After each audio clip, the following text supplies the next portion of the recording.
Hello again. Welcome back if you're back, and welcome and hello if you're new here.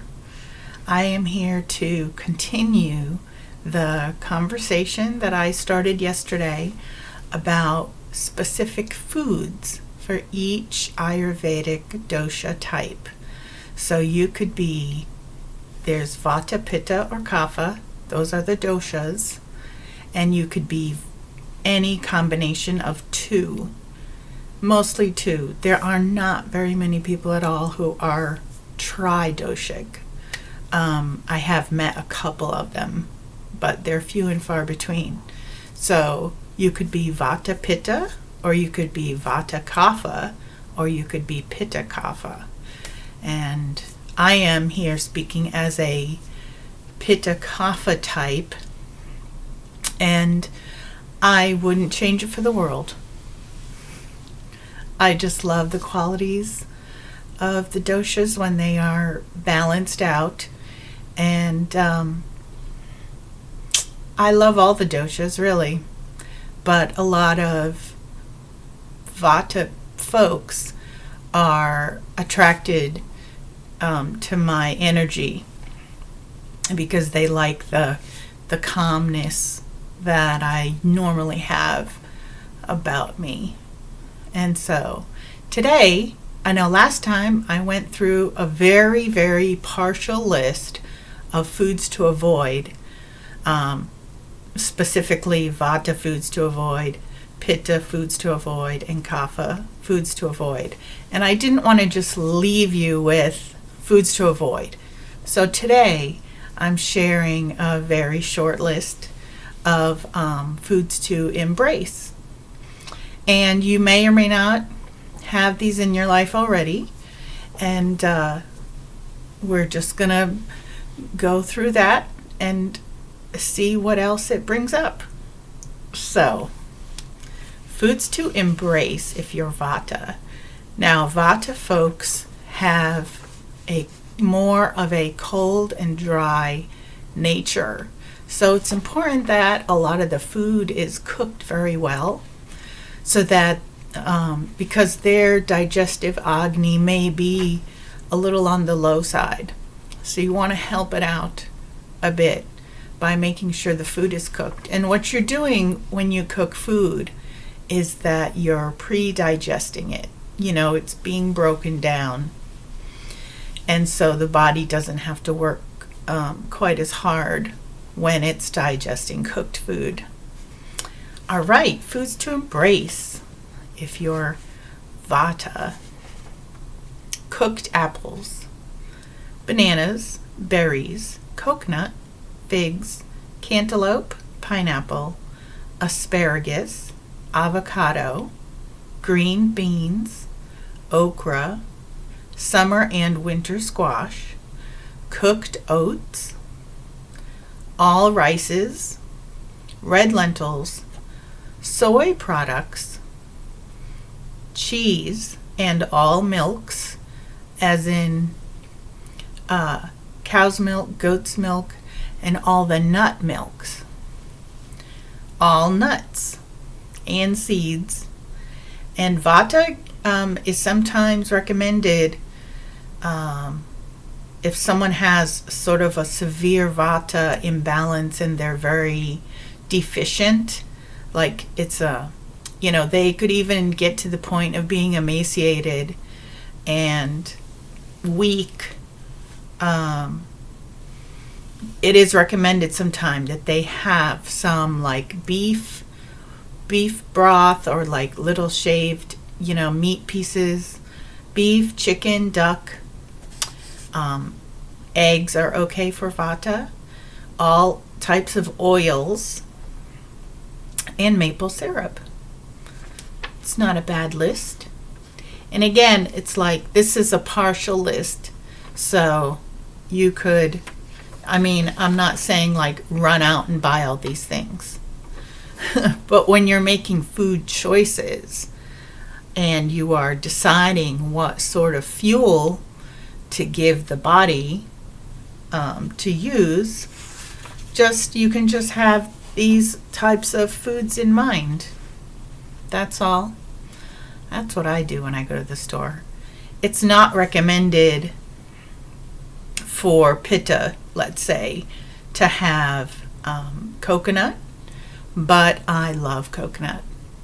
And so I just know that when I'm eating it, I'm going to like just have a teensy little bit of whatever it is. So that's all. You know, moderation, live at a 6, all that jazz. Foods to embrace if you're a pitta type. And the pitta, again, is damp heat. So, sweet fruits. Apples, oranges, berries, cherries. So, all sweet versions of those. There are like, sour apples, of course. We talked about that already. So, just choose the sweet version. Coconut, dates, melons, avocados, asparagus, broccoli, Brussels sprouts, cabbage, kale, okra, granola, oat bran, quinoa, rice, black beans, split peas, lentils, soy, tofu, milks, all milks, like I mentioned before, almonds,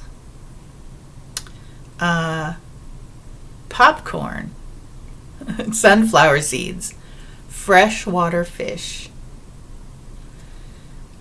All oils are okay for pitta, and also in terms of meat, because the pitta fire is so, can get so riled up.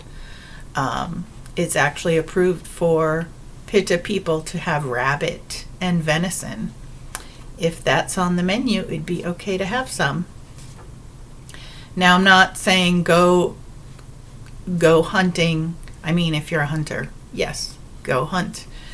And I don't know if your local store would have venison or rabbit. I've never eaten rabbit. I used to have a pet rabbit, so maybe that's why. Maple syrup is also okay for pitta, mint, cardamom, and vanilla. So, pitta, out of all the doshas, is the one that can tolerate sweets, more sweets, because when their digestive agni is high, I mean, they can pretty much digest anything. But live at a 6. Foods to embrace if you're kapha. Now, kapha is earth and water. So that is a like a heavy, wet, qualities. Dried fruits, apples, grapes, cherries, mango, pear, strawberries, asparagus, broccoli and cauliflower, carrots, celery, garlic, and kale, spinach, okra, winter squash, cereal, granola, oat bran, wild rice, lentils, black-eyed peas, soy milk, goat cheese, almonds, popcorn, fresh water fish, honey, sunflower oil, turmeric, ginger, garlic, and trickatoo. Now, the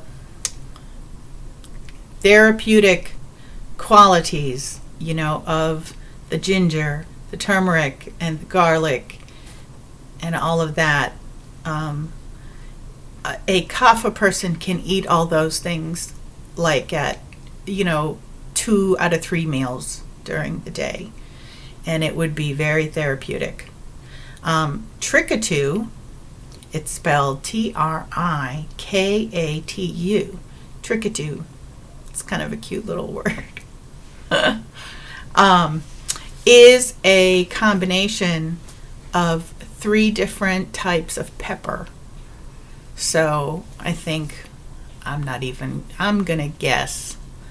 This is like out of my forte right now, but I think it's red pepper, white pepper, black pepper, and long pepper. So that might be 4 types of pepper. And it comes in a tablet. And I used to take Trick-or-Two when I was addressing and my excess kapha, and it did tremendously well for me, like cleaning up chronic sinus congestion, and what I call like when you're a kapha head, which is how I describe myself, and also like people who have really dominant kapha dosha. Kapha head is like you just feel a little clogged all the time, and it never quite goes away completely, but it did for me after taking the Trick-or-Two for about a month, and I was thrilled, super happy. I wanted to also reply to somebody who had a question about me and where did I come from?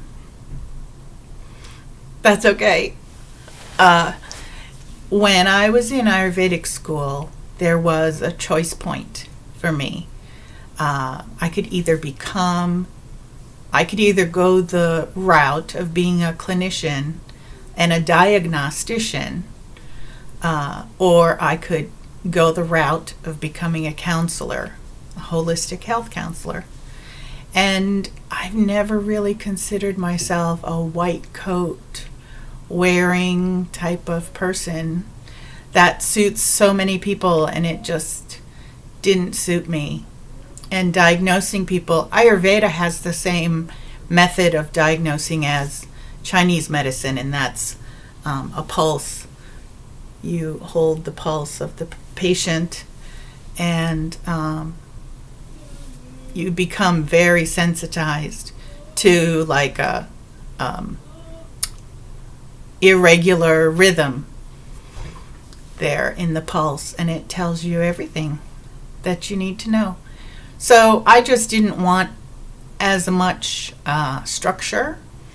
I didn't want to be like seeing 10 people an hour, or however, I don't really like how the medical system is set up all the way, although it has gotten better, I think, and will continue to get better. But I chose the route of counseling, and so I can't write you a prescription, but I can recommend herbs and foods and holistic therapies that could address issues. And I can give you examples, upside down and sideways. I was working with this one athlete. She was a competitor, and she was practicing hours every day, and she developed a skin rash just from so much sweating and so much clothing, and she had a rash. And so she said, oh my gosh, I can't go compete with a rash. And I said, go find a blood donation center and give blood. The rash will clear up. So she found, the very next day, first thing in the morning, she found a blood donation center, donated blood, and then she called me that night before she was going to bed because she was showering again. And she said, I don't know why or how, but my rash is all gone. And I was like, yes, this stuff works. So I'll see you again really soon. Thank you.